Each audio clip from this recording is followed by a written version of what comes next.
Contested ground, exposing the strategies and tactics of grey zone warfare as actors compete for power and influence below the threshold of armed conflict.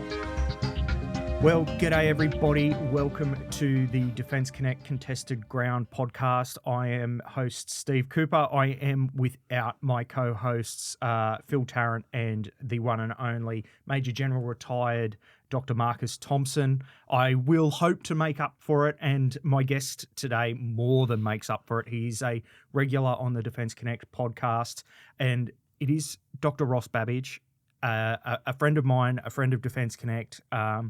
We got to spend some time together last week. Mm-hmm. Now, at the time of recording, anyway, at the inaugural Australian Defence Industry Accelerator Summit, where yourself and Mike Pizzullo graciously gave up some time to, I would say, light a rocket under a lot of defence industry SMEs and even some of the primes that were gathered there. And the presentation that you and Mike gave around the geoeconomic, or the intersection of the geoeconomic and geopolitical situation we've had those conversations both online and offline, and I'm across it, but it's always really good to have those conversations reinforced. And for a lot of people, it was the first time, even in defence industry, they had a conversation that frank, that open, that honest. And a lot of the feedback that I got was, cleaning it up here, holy crap, we are so far behind the eight ball. So thank you very much for that, Ross, and welcome. Well, thank you. Let me say it's a delight to be here, Steve. And, we have been working together on and off for a long time, and it's great to be back and have a really good discussion to build on what was said last week. Yeah. I don't know how many requests for the information that you presented that you've received, but I've received countless requests for information from across the audience, which was really good to hear. And the past couple of weeks have been really quite interesting, and we were talking off air about what we were going to discuss today, and we're going to really focus and drill into the intersection of geoeconomics and the geopolitical situation that Australia finds itself in. And I'm going to start with the unceremonious firing of the former British Prime Minister Keir Starmer and his replacement with Andy Burnham, and this pivot that he is taking in his language around listening to the working class, seeking. Now, there's a political element to that where he's trying to cut off and mitigate the rise of the likes of Nigel Farage and Rupert Lowe's Restore. But there's a recognition that Labor hasn't been listening to their traditional voter base, and that is around jobs in the industrial north, steel jobs, industrial manufacturing jobs, and the costs of energy and how they are leaving the United Kingdom dangerously exposed at a time where in Europe there's a hot war, in the Middle East there's a hot war. And if all of this sounds familiar, that's why I'm raising it with Ross today. And I would dare say that we're in a fairly similar, if not more dire position than what the United Kingdom's in. I think that's right. Both countries have deindustrialised in the last 30 years in a dramatic way, frankly, and that's been self-inflicted largely. And that sort of coincided with a more aggressive Russia for the UK in the last 20 years or so. And, Vladimir Putin has really pushed the envelope, putting it mildly, in what he's done in Ukraine, and he threatens to do elsewhere. But the bigger issue, I think, for both of our countries, the UK and Australia, is what's been going on in Beijing and what the Chinese are doing, because they have distorted global trade, global economics, and so on. And the new UK Prime Minister, what worries me, aside from the dire problems they do have right across their society and economy right now, is that I don't know that he has a lot of depth of experience on international issues. I've seen very little evidence for that. He does have some ministers who do, But they've got a lot of work to do to get their heads around this. Mm. But so do we. And we also, one of the points that I wanted to pick up from your introduction really was one of the reasons we're in the dire situation we are in, and one of the reasons why what we said last week at the conference was new to so many people who are, many of them pretty senior in their companies, is that we haven't had frank discussion and frank briefings from government, and for that matter from other community people who are really well informed in this space about what's really going on. So the situation we're in and the UK is in is for the last 20 years plus, China has been subsidising a minimum of 8 times the actual subsidies that other actors, the EU and others, are providing for their industry. In fact, by some counts, if you go beyond the ordinary things, it's up to about 18 times. Now, that's been huge, and they've sustained that over such a long period of time. Why? Because they wanted to turbocharge and they wanted to control global manufacturing and be able to use that as a strategic lever to undermine the Western economies and undermine also the confidence of the West in security terms. And this is a very serious thing. It affects the UK as well as us. And frankly, we've really got to get serious, real about what the situation we face. And that's why there's big changes now underway in the global economy and big changes for our security planning and big changes in particular for our supply chains. We're going to have to really rethink what we're doing. Yeah, I remember reading a quote from, or that is at least attributed to Mao, and one of his core objectives through his failed Great Leap Forward and cultural revolutions was he wanted China to make more steel than the United Kingdom.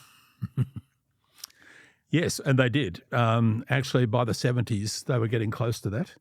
And I think it's now the case, and this sounds incredible to say, I think there's only one major steelworks left in the UK.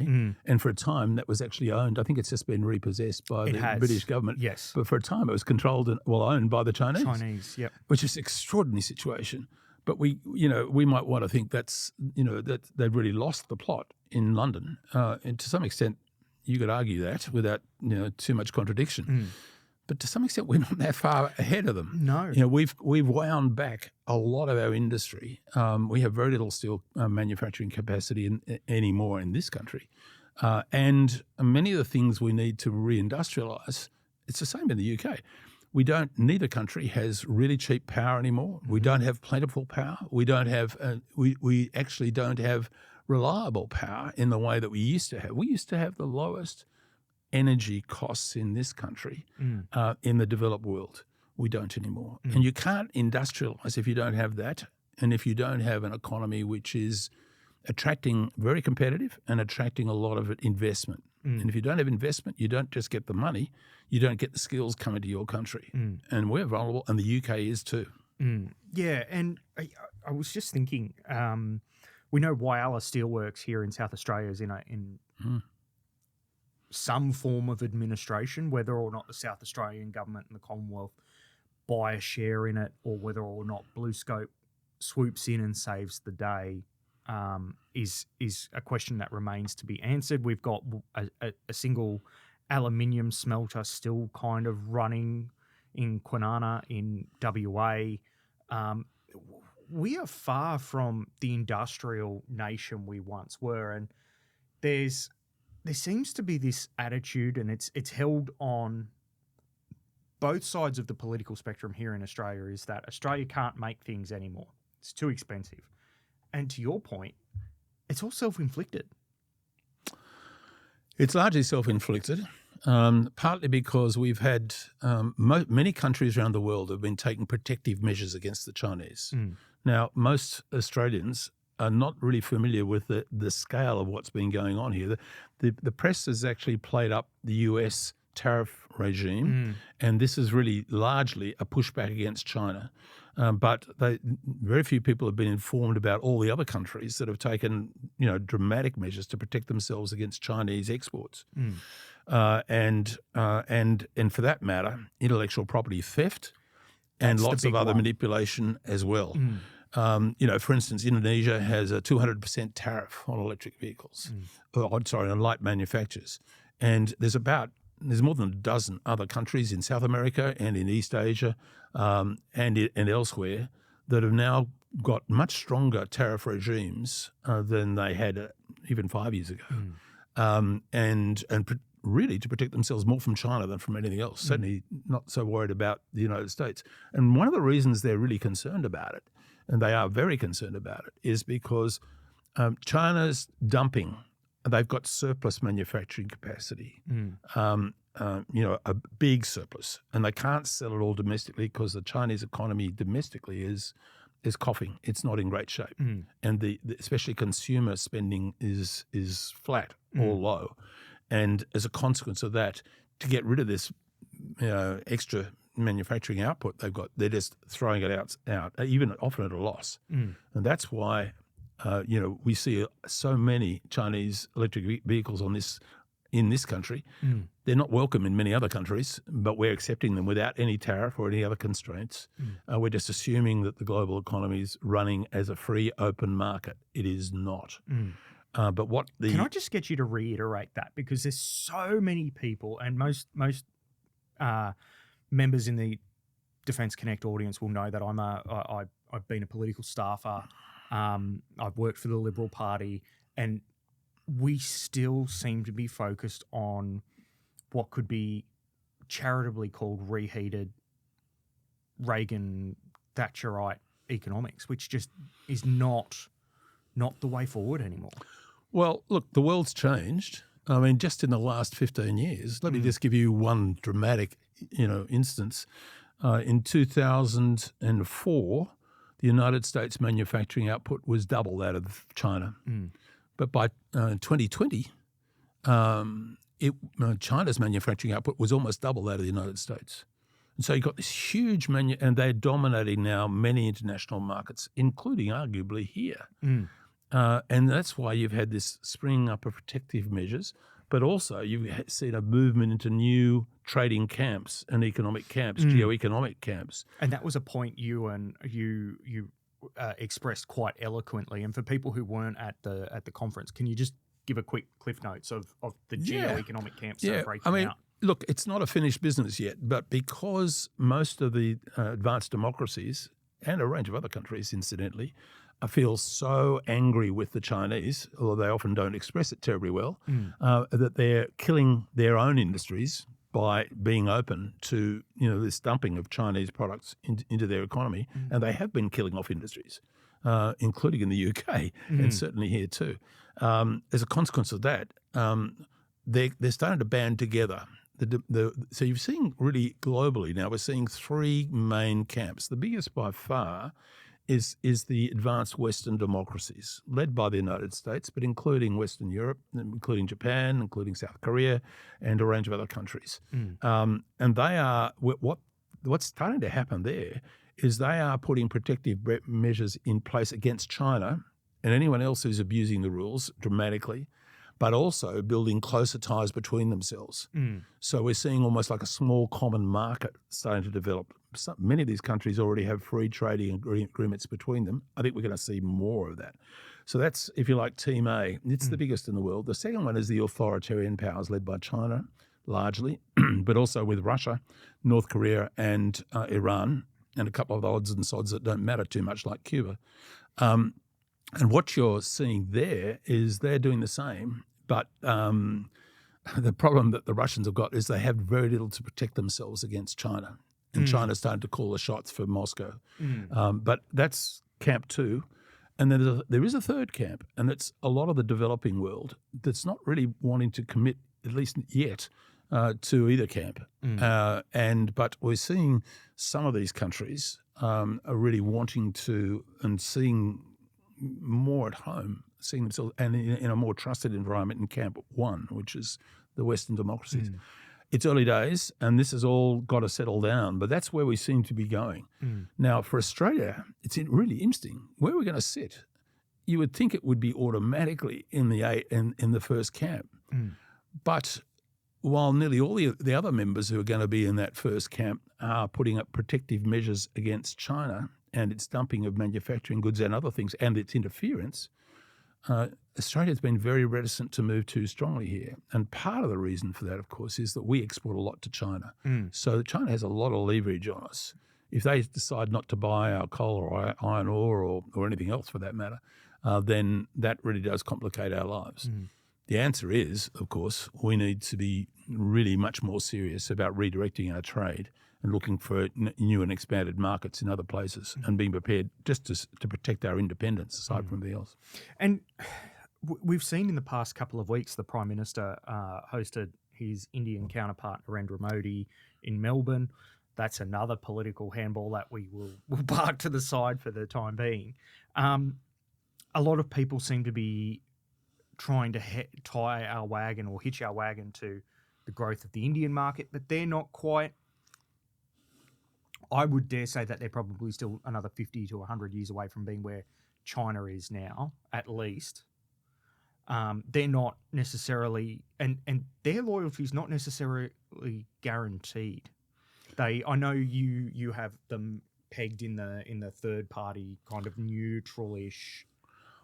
Well, I think they have a really difficult relationship. I'm being polite here with China. They've actually put their own protective measures up. They're there now, and they're looking to do more. So they don't have open markets for things like vehicles. Yeah, you're talking about if China wants to send vehicles there, you're paying a minimum of 70%, I think it is, and often up to about 130% tariff to get your vehicle just into India to put on the market. I should explain here, in case some of your listeners don't understand really how tariffs work. I should just briefly put a footnote on that. What we're talking about here, when we talk about tariffs, in this case, for instance, for India to protect itself against Chinese manufacturing a flood coming, what they're saying is to the Chinese, if you want to sell a car in India, you must pay the Indian government first up to 130, I think, % of the value of that car to the Indian government. And then you can come and sell in that car in India for whatever price you choose to sell it at. What that means is that it protects effectively the cost of the Chinese doing business and selling their stuff into India is hiked substantially. And it preserves the competitiveness in a relative terms of most of the Indian manufacturing sector and other things as well. Now, it's the same with if you start putting tariffs on, you don't have to make them universal. It doesn't have to be every good. You can do it selectively. Yeah. And there's other things you can do, like the Canadians have a tariff on electric vehicles going into Canada from China, but they actually have put a quota on it. You can only bring a certain number in, and beyond that, you're paying a much, much higher tariff. Now, there's all sorts of other ways you can control things if you want. If you really are serious about having your critical industries independent, and this is the other point, it's not just a question of what you can sell and how you can trade internationally. It's a question of what happens if China does what it's already doing, for instance, against Japan and a range of other countries on rare earths and other things, if they decide not to supply you. If you've bought all these electric vehicles into Australia, what happens if they supply no spare parts? What happens if they decide, as they do have the capacity to do because it's been tested, to switch those cars off remotely from China, etc.? This is something which these sort of issues have been debated actually extensively in the UK and in North America. One of the really big points I want to emphasise here, the problems that we face here, and we saw it at the conference last week, was I think what we were talking about was new to a lot of them, or mostly new, and I think was a bit of a shock to them. And I think the problem is that we haven't had an open, free debate and discussion. Successive governments have done a really poor job in telling the truth about what the Chinese are doing to us, not just economically, which is a lot, but what about the cyber operations and defences we're facing every day from China? This is serious, and they're penetrating our systems and they're doing damage now, but also putting things in place to damage us a lot more in a crisis. And then you've got other things as well, like the level of espionage we're facing, the theft of intellectual property, et cetera, et cetera. And even yesterday, of course, We saw it in the Labor Party conference in Adelaide, the Chinese delegation remonstrating, what are you letting a Taiwanese person in here? You must tell them to go home. That's not allowed. So here they're exerting extraterritoriality, as we'd say. They want their position to be applied here. And ever so politely, they had to be told, I'm sorry, no. But you can see the inference here. It's great power expressing, and we see a lot more in the detailed work we're doing on what's going on in China. They clearly want to dominate the region and beyond.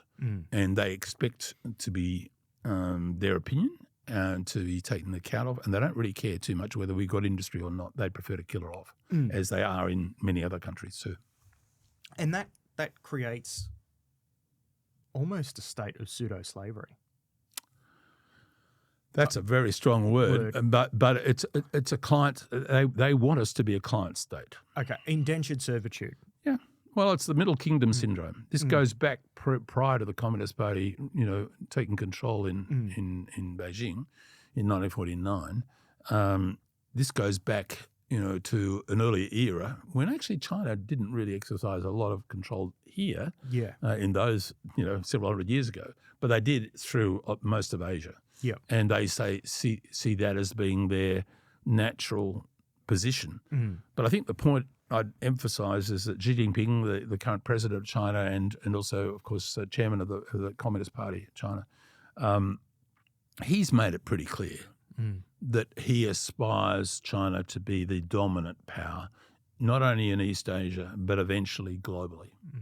And they talk pretty frankly about this. That's another problem. Not only has the Australian public not been properly briefed and provided the information to have a serious debate about these issues and what our courses of action should be, but they've also been left in the dark about what's actually being said and done in China in detail. Now, it's available for those who want to spend the time, and I have a team doing that 24/7 almost, and we're across a lot of it. But there's a lot of important information, and Xi Jinping himself, in some private and other conversations that we have access to, makes it clear what they're on about and what they're doing, and when they're not achieving the goals in particular areas, he goes and kicks butt, and he's dead serious about it. Of course, the first cab off the rank is the possibility of a major operation to seize Taiwan, which he's promised his community, the Chinese population and the party membership, numerous times, that's what he plans to do, and he's going to do it. And it's very popular actually within China.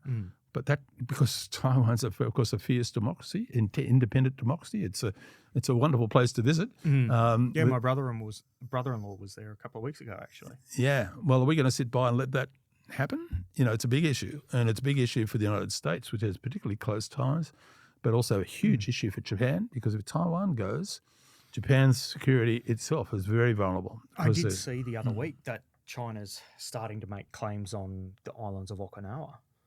They are. And even the islands that's right, the southern islands in Japan. Of course, the Senkakus, which are a bit further offshore, they claim, which is really Japanese territory. But they're also, of course, now claimed not only most of the South China Sea, but they're actually trying to get the Philippines off islands and reefs which are within the Philippine exclusive economic zone. Yeah. And trying to kick them off and saying this is not your territory. Well, it is. If it's anyone's territory at all, it's the Philippines. Yeah.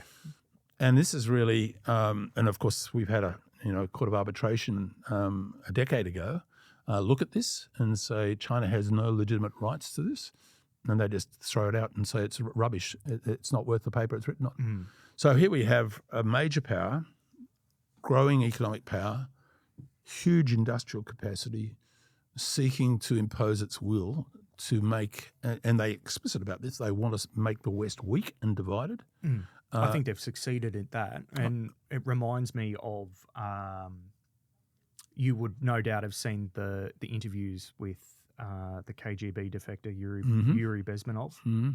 And people who haven't had a chance to look at it, highly recommend. It's on YouTube. Go and have a watch. It's his 1984 interview where he runs through the Soviet playbook of how you demoralize, destabilize, and subvert America. And you look at that playbook, and it's been what we've been seeing. Yeah, and of course the two, the Cold War, the two communist parties in China and Russia, for a large part of that Cold War, did cooperate closely on this. And the Chinese have learnt, and in recent years they've been working pretty closely. I think the other thing just to mention, because we don't have some of the instruments that the Chinese and the Russians have, particularly the Chinese do. They have big organisations. I'm talking about hundreds of thousands who are involved in what they call disintegration operations. They're working on media, social media, all sorts of things, cyber operations, coordinated operations of all this stuff to divide and weaken the West. Not necessarily to make the West overtly pro-China in their actions, but to have us fighting each other domestically so we're weak and that we lose our core backbone, if you like, politically and economically, and we're ignorant about what's really going on, and the place is really, it's gone before you really, the community as a whole really realises what's happening. That's their goal. I think a lot of Australians would agree with that. I think they've broadly succeeded in achieving that objective. Yes, well, I think I look around and I'm looking, and I have some access to behind the veil a little bit to the scale of their subversion and operations here. Some years back, you may recall that I think it was the deputy consul for China in Sydney defected. Yes. And one of the questions he was asked in public was, how many Chinese agents are there in Australia? Now, I was trying to think this morning about exactly what that figure was, and I have to look it up. But we're talking about many hundreds of people.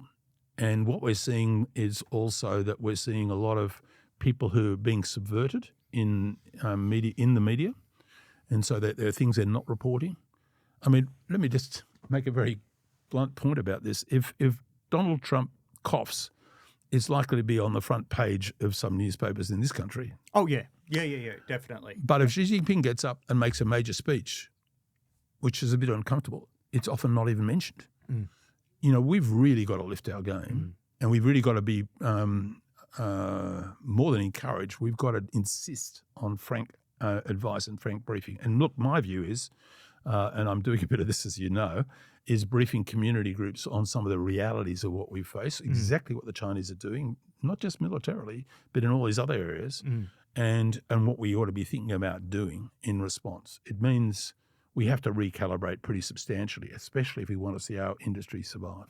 That brings me to the point about Australia's economic position, and particularly for young people, there's a sense of the social contract and the social compact has broken down. The opportunities that were afforded to our parents' generation in terms of go to school, go to university or get a trade, you get a job, which ends up being a career for life, and you can buy a house, have a family, retire, is no longer really the norm. It's more the exception rather than the rule, and that has that really smacks a lot of young people in the face when they're told, or they turn on the news or read the newspaper or on social media, and there is a implied expectation that they will stand up and step forward to fight for a nation that doesn't present them with the same opportunities, which goes back to that subversion, infiltration, undermining of the Western world. And it's something that's echoed across the Western world, in the US, in the UK, in Western Europe, New Zealand. It's all the same. Like, we're all facing the same, grappling with the same problem. How do we do it? What can we do because I don't look, I see the doom and gloom side of it, but I also look at it and I go, there's a heap of opportunity here. Yeah. No, there is. And there's a lot we can do. And we have some very natural, very important advantages, which still are there. If we're not careful, we'll lose some of them. We have extraordinary natural resources, which virtually no other country has in quite the same way. Except for Russia. Except for Russia, yeah. But the cost of developing there is much harder, and there's lots of other problems there. So we and also, frankly, we have a reasonably well-educated, I wouldn't say extremely well-educated, but a reasonably well-educated population. And despite the internal problems we do have in cohesion and so on, reasonably cohesive. I think the other thing is when you talk and the polling, you ask the Australians about national security, they do feel strongly about it. This is important and the key elements of it.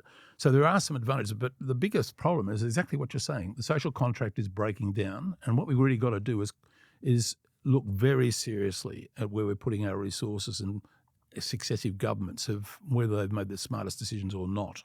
And what we've got to do is reduce the costs. I personally believe government needs to be a lot smaller at all three levels, and I think it's got to be a lot smarter. I worked 16 years in the federal government system and did some quite senior jobs. And my view is that most, I'd say 80 to 90% of what needs to be done can be done by relatively few people. And it's about time we went back to something like that. It's ballooned dramatically. Yeah. If we reduce the costs of that, if we reduce the costs of spending money on things that are not essential, and there's a lot of that in terms of infrastructure, and frankly, a lot of that in terms of the things that the governments have been trying to do in the energy area, most of which are ill-conceived and money wasted. We are giving away some of our critical advantages here. If you cut those costs and at the same time you provide incentives, the right incentives for people to invest properly, and to encourage foreign investment here, and you make that slick instead of waiting for decades for projects to be approved. Yeah. They have to be approved within weeks, and if they're not, people have to be held to account or maybe even fired. It's really serious. We have to actually be really competitive very fast. But we've also got to incentivise hard, proper work and smart work. Encourage people to, if they don't think they're contributing in a particular enterprise or a particular entity, look hard and provide opportunities for them to go to places where their skill set and interests are much stronger, where they can make a better contribution. We need to... I think they have to be rewarded for their contribution as well. We've seen... Yes. I saw a figure this morning when I was flicking through the paper, and there was a comparison between the top tax bracket, which kicked in at $180,000 10 years ago, is equivalent to $290,000 today, but the tax bracket is the same. Yeah, that's right. And there's no incentive for people to excel and even to save to some extent, and let alone make smart investments. And that's why a lot of people, frankly, who do have the resources are sending their money offshore. Yep. Why would you invest in Australia in the current settings? It's hard to justify, frankly. In many areas, I wouldn't want to be, make it. So the point is, these incentives have to be changed. There needs to be greatly reduced government size and cost. There needs to be much more discipline about how governments at all three levels are spending their money. The essentials have to be done well and in a quality way. And we need to incentivize not only enterprises, but right down to the individual to make the most. And I think the other thing is we have to have essentially campaigns for Team Australia and Team Australia winning. And so when enterprises or industrial or other enterprises in this country achieve big things and important things, we ought to laud them the way we do our sporting teams and so on. Thank you for saying that. They really should be. And at the moment, we do have some really smart people doing some very smart things, but you wouldn't know about it because it's hardly talked about. So all this is doable, and the onus is really on us. I think, coming back to the point, are people incentivized and are governments incentivized to take the hard decisions? We're talking about significant changes here, and this is where a lot of the political debate really is here. Now, I don't want to get party political, but that's, in my view, that's one of the reasons why we've had this extraordinary rise of one nation really fast, because I've spent quite a bit of time in the last 6 months travelling in regional Australia and out of suburban areas. I can tell you there's a huge appetite for dramatic change. People realise things are going the wrong way. The polling shows that too, and they want big change. Yeah. And they want to be competitive. They want to do a lot better for this country, and good on them. Yeah, it is interesting. It's interesting that you've noticed that as well, and I don't necessarily think, and we've seen the past couple of weeks the wheels start to come off or at least a bit of the shine start to come off One Nation. And I'm not necessarily someone who thinks that they are the answer. I don't necessarily think that either of the other two major parties are the answer at the moment, not in their current state. I think that's a pretty uncontroversial statement to make. I'm sure I'll probably lose my Liberal Party membership over that. But, you're right. All the parties are in, frankly, disarray at the moment. Yeah. All three major parties.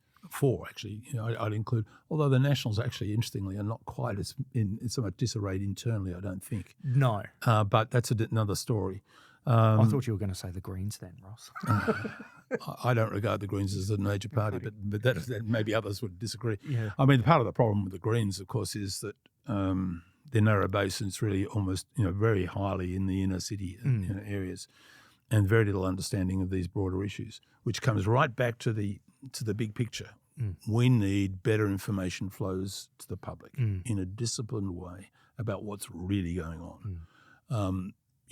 I think we were both. I mean, I sort of suspected last week that this big conference with several hundred people in the room, what we were saying and what we were telling them about, and just showing them in slides, including with pictures, this is what's really going on, and they accepted it. I think I did see no pushback, but this was the first for many of them. The first they've heard. I saw phones out taking photos. Oh yeah, there's a lot of that happening. Yeah, there's a lot, and I've had a minor avalanche of people getting in touch with me and saying, "Can I have the slides, please?" It's look. I think there's a hunger, and I'm just another way of saying the same thing almost, but it's really interesting. I think I've briefed some company boards in recent years, a number, including some of our largest companies, and when you actually show them, when you brief them, I have had no pushback. They accept it and they say, well, what, first thing they say almost universally is, why haven't we been told? And the second thing they say is, what do you want us to do? How do we play Team Australia? Or Team Alliance, some of them say.